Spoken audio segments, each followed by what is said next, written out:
Okay, good afternoon.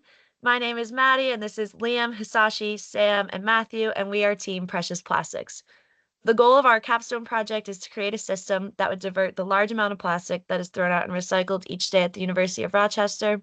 To do this, we have referenced a small nonprofit organization, Precious Plastics, that provides local communities with the necessary ideas and plans to execute a small-scale recycling initiative. Precious Plastics provided us with the design ideas for our shredder and recommended methods to convert our shredded plastic into useful items that prove a small-scale closed-loop recycling system is possible. Next. An unfortunate but very true fact of life is that small-scale recycling in our local communities often gets overlooked. We have huge recycling initiatives executed every year to mitigate plastic waste on a global scale. For example, the Ocean Cleanup is a group dedicated to cleaning up the Great Pacific Garbage Patch. While the work that these groups do is extremely impactful and invaluable, our goal was to target a more overlooked area of recycling, which was small scale and local communities. The University of Rochester generates over 10,000 metric tons of waste annually. Communities are highly concentrated and densely packed with people. Plastic waste is a decent percentage of this total.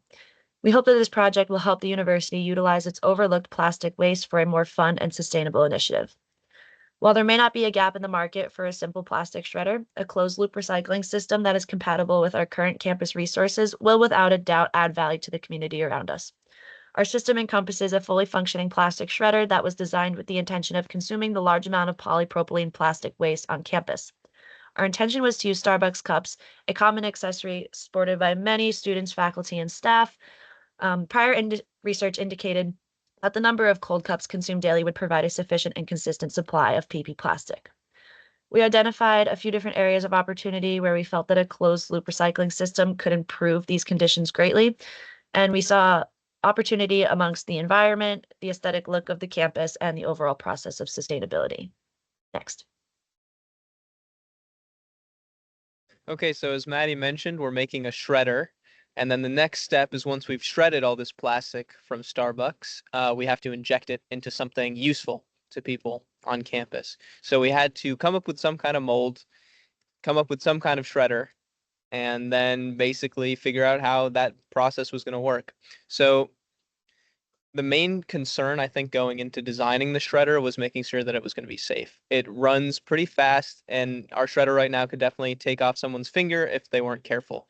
So we definitely needed to make guarding, we needed to make kind of a hopper, and we needed to make electric shutoffs so that the shredder wouldn't run unless it was safe. Our goal initially in our specifications was to produce 1,000 parts by design day. As design day inches closer, that number seems a little bit more unrealistic, but we're going to try. And that the mold needed to work with the mold that was already on campus, pictured on the right side of your screen. Additionally, we were a little bit worried about heat from the motor. So exposed surfaces needed to not burn people was another concern. But yeah, that's our deliverables. Next. Yeah, as far as the design for this project, there were kind of two main parts or assemblies. There's the shredder and the reducer and the motor to power that, and also the mold to be used for injection molding. As far as the shredder design, we kind of early on decided to use an existing design from the nonprofit company Precious Plastic. And so we kind of juggled several different versions of the shredder they had against each other. One of them had kind of two main axes rotating. We decided in the end against that one simply because it was too complex, too many moving parts, and for the scale of plastic shredding that we saw ourselves doing, it just seemed like too much. So we went with Precious Plastic 3.3. One of the main kind of challenges, especially early on, was the fact that this shredder had been designed using metric dimensions, and so in order for it to be manufacturable, we had to convert those to imperial kind of standard thicknesses, especially for the blades and spacers. And so as you can see right here, the kind of clearance between the blade and the wall was 0.5 millimeters. And simply using standard thicknesses, we were unable to have that exact tolerance. So in order to preserve that, we ended up using 1/4-inch steel for all the spacers and then 0.211 ground steel to again preserve that tolerance. And so yeah, one of the major challenges was just converting all the dimensions into imperial and making sure that we were able to machine this using the resources at our disposal. Additionally, we it was important to choose what kind of reducer and motor we would use to be able to really shred the plastic and produce the correct amount of torque. And so we did a few calculations early on using the max shear stress of polypropylene plastic along with the area and diameter to find the torque needed. And so based on those values, as well as a pretty large factor of safety of 10, we came out with a ratio of around 8.8. Now our actual ratio ended up being 16, which again is twice that. And even now we've been having some trouble shredding. So it just shows that there's a lot of uncertainty, especially in the early design stages. Yeah, there are also other changes we made to the design. The biggest one being the precious plastic design used a hex shaft, and so hexes would be cut out of each blade to then fit onto that shaft.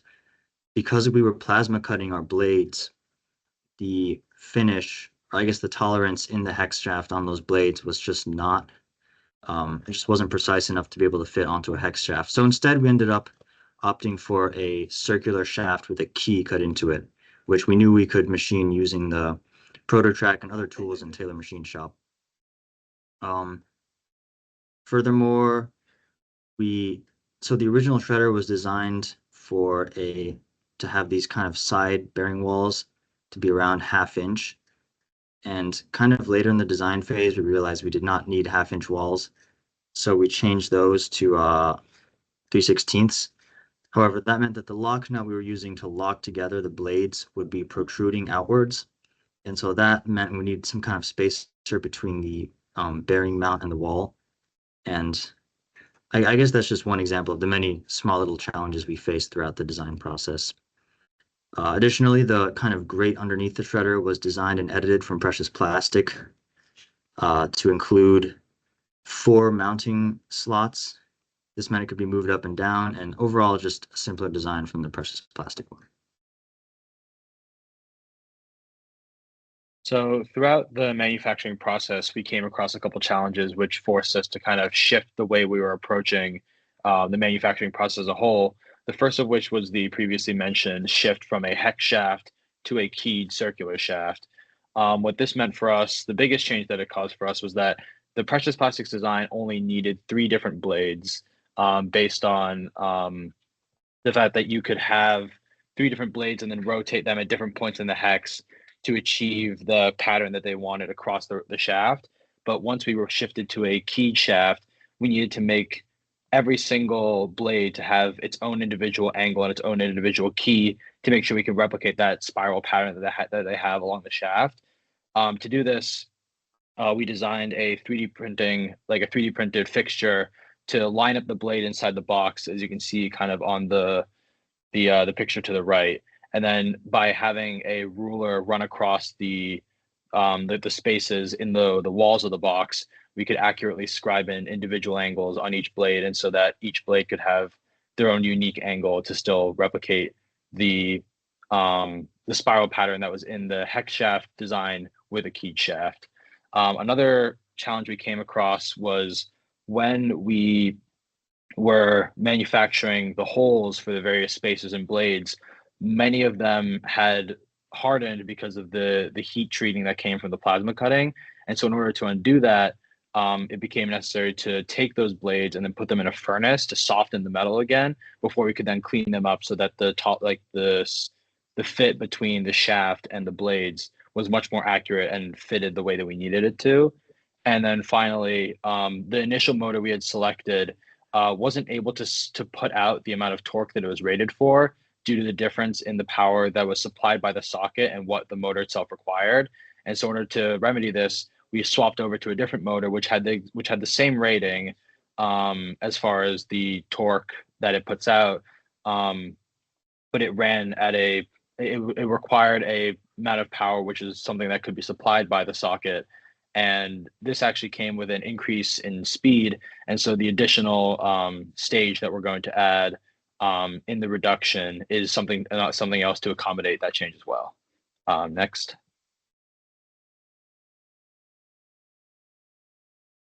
And so where we are currently, the shredder is semi-functional. It's able to cut thinner pieces of plastic and kind of like pre-processed Starbucks cups, but it still causes jamming due to between like the tension of the tension of the belts as well as the reduction ratio between the motor and then the shredding axle. Um, and then as for the injection side of the process, we are able to use those kind of like processed and shredded plastics to produce a mold using the injection molder on campus. And this has been proved through like tests that we did early on in the process. And as for our next steps, we plan on finishing the guarding that's going to go all around the belt system for the shredder, and then also adding that extra reducing stage to make sure that all of the torque that comes from the motor can be properly transferred over to the shredder to hopefully reduce the speed and increase the power that it puts on the shredding on the plastic particles. And then finally, the last thing we need to do is just manufacture the mold for the dice so that all the shreddings that we've collected can actually be put into a final product to give out on design day.